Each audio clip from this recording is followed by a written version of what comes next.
Hey everyone, I'm Dan from JazzComposersPresent.com, an online space where composers, musicians, and listeners come together to celebrate the music we love. I'm joined today by Florian Ross, composer, arranger, pianist, and head of jazz composition at the Hochschule für Musik in Cologne, Germany. Florian is here to show us how to create drum mockups in your notation software to better communicate your intentions with your drummers.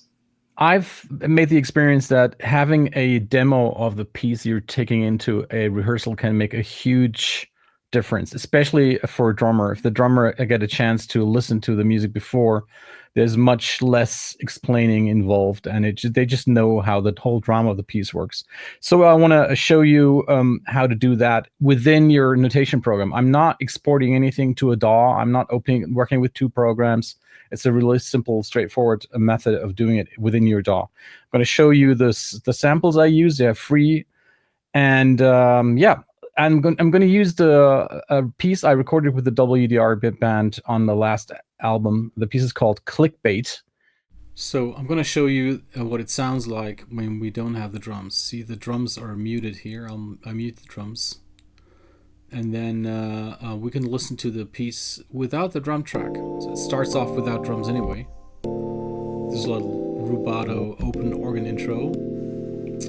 And then the organ starts with this pattern. And eventually the electric bass comes in. And that's where the drums come in now. You can see it here. But of course we don't hear anything. So we can imagine it, but it's not really great.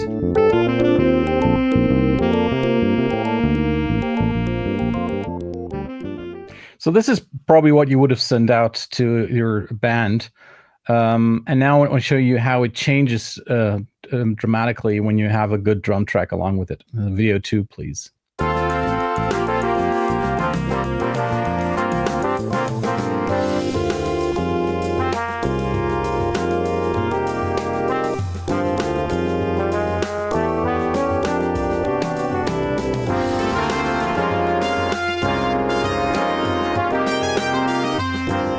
Okay, so now you're probably thinking, oh yeah, he probably worked like for 2 weeks and then exporting everything to a DAW, but I didn't do that. I just did everything within Finale in this case, and I think there are a couple advantages to doing it in your notation program.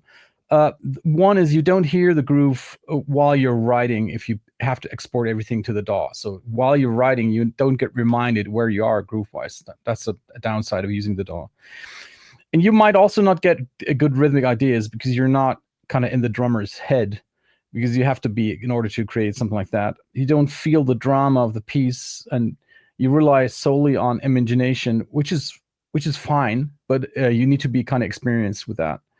And you don't learn how a drummer thinks, because you'll realize when you do a drum track when it sounds good and when it doesn't. So that's all. These are all good reasons to do it within the DAW, within the notation program while you're writing. Let me show you the drum sounds I use.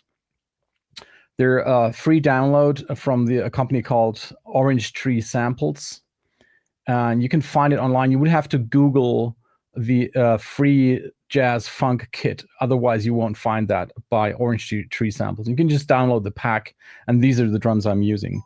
So I'm gonna show you how I do it now. I usually start with the hi-hat played by two hands. In a jazz chart, that would be the ride cymbal and maybe the snare drum played by two hands. So next video, please. Stop and go into the recording mode. When I click into the bar, I get the count in 5 beats, and then I start playing.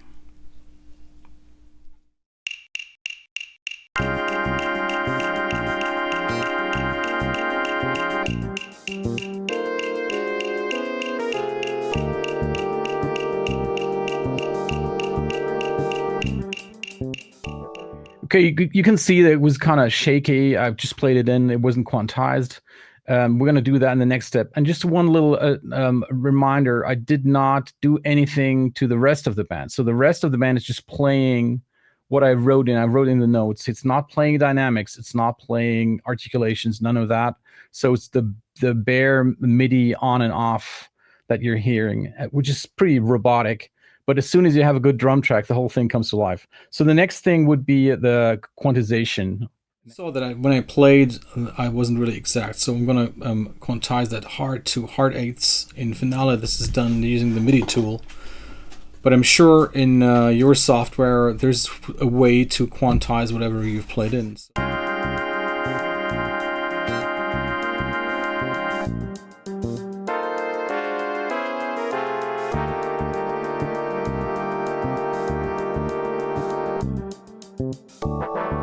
So the next step would be the bass drum and snare drum. I'm going to record that in a new staff, and then at the end I can combine those staffs that I have just one.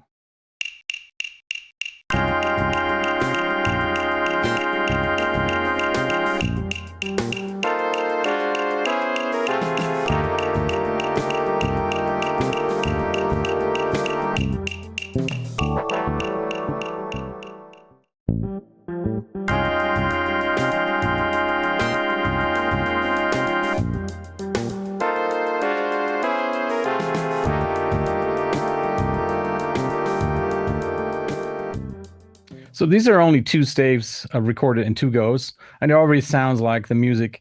Of course, you need to kind of have an imagination about what the drummer is supposed to be doing, but you need that anyway when you're writing a piece of music.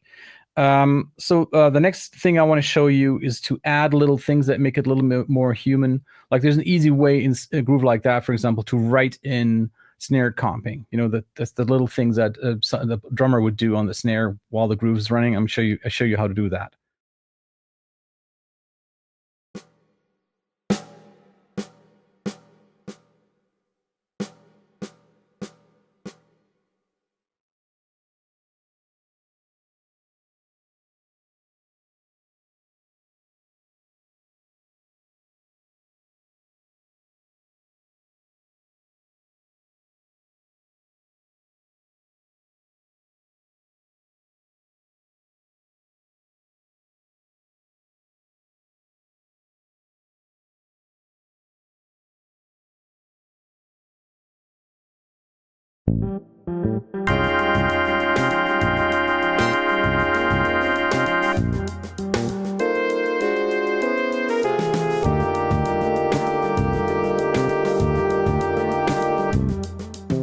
And of course, once you combine these two staves again, you have another free staff, and there you can add fills, breaks.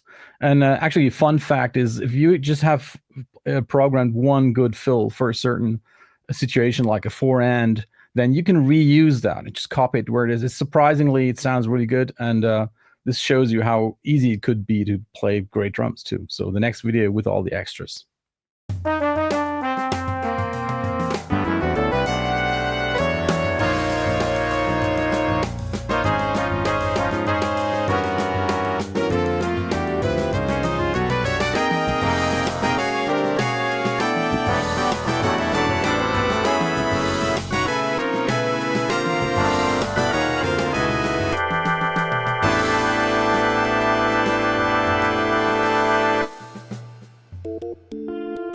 So it already kind of sounds pretty good. And the last thing I want to show you is how close the mock-up is actually to what the drummer plays when we recorded the piece. So what you're getting now is you're getting kind of a montage of the computer mock-up and the actual band playing it, and you can see it on the screen whenever you're listening to the band or the computer.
I hope this will help you to design a better mock-up for your drummer in the future. And also, don't feel obliged to go to a DAW and make it overly complicated. You can just use your notation program, combine everything, quantize it to hard eighths.